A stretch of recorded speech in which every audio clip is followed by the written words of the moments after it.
हम देखते हैं न्यूज़ पर बताया जा रहा होता है कि क्रिप्टो मार्केट क्रैश हो गई है, जिससे काफ़ी लोगों का नुकसान हुआ है। न्यूज़ एंकर की आवाज़ बहुत भारी और तनाव भरी होती है। वो कह रही होती है कि मार्केट में हज़ारों लोग कंगाल हो चुके हैं, लेकिन इसी क्रैश में एक आदमी जिसका नाम जेंग है, उसने रहस्यमयी तरीके से काफ़ी फ़ायदा कमाया है। न्यूज़ में ग्राफ्स तेज़ी से गिरते हुए दिखाए जाते हैं। लोग सोशल मीडिया पर उसे फ्रॉड बोल रहे हैं, उसके खिलाफ गालियाँ, मीम्स और वीडियो वायरल हो रहे हैं। फिर हम जेंग को देखते हैं।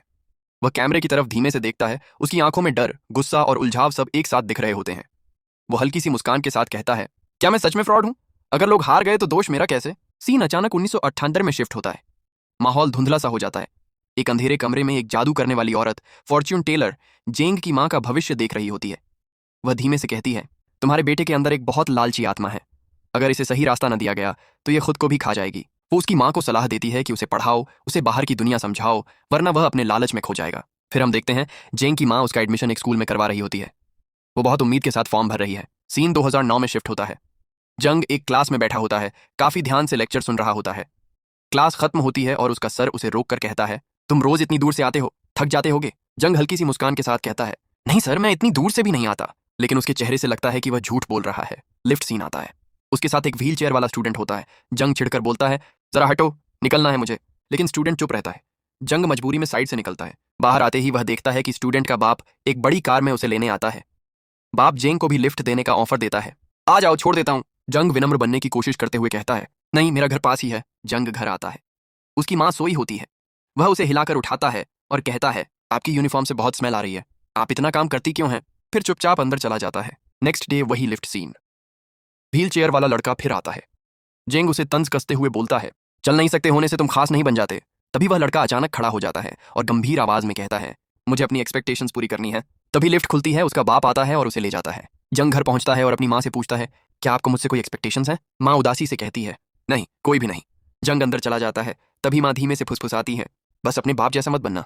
उस रात जंग घंटों बैठकर कुछ नोट्स लिखता है, जैसे कि वह अपना भविष्य कागज पर उतार रहा हो। सुबह वह एक क्लब जाता है जहां स्टूडेंट्स को सीईओ बनाने की ट्रेनिंग दी जाती है। वहां उसे एक लड़का मिलता है जिसे कोडिंग आती है, जिनवू। जंग इंटरव्यू देता है और पास हो जाता है। अगले दिन जब वह बहुत अच्छे कपड़े पहनकर निकलता है, उसकी माँ पूछती है, इतने तैयार क्यों हो? जेंग गर्व से कहता है, मैंने एक क्लब ज्वाइन किया है, वहां मेरी लाइफ बदल सकती है। क्लब में पार्टी चल रही होती है। जंग बाहर आता है, जिनवू भी आता है और दोनों धीरे धीरे दोस्त बनने लगते हैं। अगले दिन दोनों बिजनेस प्लान लिख रहे होते हैं। जेंग बोर होकर बोलता है, हम रोज इतने प्लान लिखते हैं पर पैसे कभी नहीं मिलते। जिनवू बताता है कि एक लड़की को सिर्फ प्लान लिखने पर $500 मिले हैं। वे दोनों उससे मिलने जाते हैं। वो लड़की अपने अकाउंट का मेकअप करने को कहती है, फालतू खर्च छुपाने होते हैं। दोनों उसका काम करते हैं। लड़की पैसे देती है और हंसकर कहती है, तुम्हारी अकाउंटिंग स्किल्स कमाल की हैं। ये दोनों रात भर अपनी स्टार्टअप आइडिया पर काम करते हैं। एक दिन वे बेस्ट स्टार्टअप प्राइज जीतते हैं। इसी वजह से मिनिस्टर उनसे मिलने आता है। वह कहता है कि उनका नाम न्यूज में जाएगा। जेंग बताता है कि उन्होंने कई स्टार्टअप्स खोले और बहुत पैसा इन्वेस्टमेंट में मिला। 2017 में जंग और जिनवू एक मीटिंग में होते हैं। एक बिजनेसमैन जेंग को हायर करता है। अब इंटरव्यू में जंग अकेले बैठता है और जिनवू एक साइड चेयर पर जैसे एक्स्ट्रा बनकर बैठा रहता है। फिर जंग किम के पास जाता है जिसने उसे हायर किया है। जंग उसे सर कहता है, किम उसे बोलता है, मुझे भाई बोलो। दोनों ड्रिंक करते हैं। दूसरी तरफ जिनवू को पता चलता है कि जंग की माँ एक नर्स है। उसे लगा था जेंग अमीर है। एक वर्कर जिनवू से पूछता है, इतनी कामयाबी कैसी लग रही है? जिनवू कहता है, मैंने कुछ नहीं किया, सब जंग ने किया है। जंग की माँ को हम देखते हैं कि उसे एक बॉक्स में बहुत पैसा मिलता है, जैसे कोई उसे गुपचुप दे गया हो। जेंग जिनवू से मिलता है। वह कहता है कि उन्हें नई टीम हायर करनी चाहिए और जिनवू को क्रिप्टो पढ़ने को बोलता है। जिनवू उसे चेतावनी देता है, कुछ ठीक नहीं लग रहा। जंग गुस्से में कहता है, केविन बड़ी इन्वेस्टमेंट करने वाला है, बेकार की बातें मत करो। जिनवू चुप होकर कहता है, बात तुम्हारी माँ के बारे में है। फिर हम देखते हैं कि जिनवू काम कर रहा होता है और जेंग की माँ उसे एक बैग देती है। उसकी हालत एक हाउसमेट जैसी लगती है। जिनवू उसे किराए का पैसा देता है। वह भी कहती है, हाँ, मैं मेड ही हूँ। जिनवू टूट जाता है और जेंग को छोड़ देता है। बिना किसी एक्सपीरियंस के जेंग क्रिप्टो करेंसी ज्वाइन कर लेता है। फिर वह इन्वेस्टिगेशन रूम में बैठा होता है। कहता है, जब लोगों को फायदा हो रहा था मैं हीरो था, अब लॉस हुआ तो मैं चोर। किसी को खरीदने पर मजबूर नहीं किया और मुझे इन कंप्लेंट से कोई फर्क नहीं पड़ता। वह वकील के साथ निकल जाता है। जेंग और किम स्मोक कर रहे होते हैं। किम उसे सेफ रहने को कहता है। जंग गुस्से से कहता है, तुम्हें बिजनेस आता ही नहीं। दोनों के बीच तनाव बढ़ जाता है। जेंग जिनवू के पास जाता है, लेकिन वहां कोई और लड़का होता है। वो जेंग को एक बिजनेस प्लान बताता है।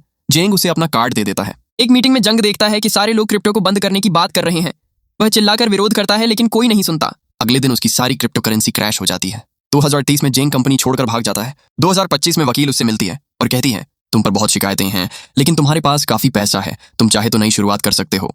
वह चली जाती है। जेंग अकेला बैठा सोचता रह जाता है और यहीं पर मूवी एंड हो जाती है।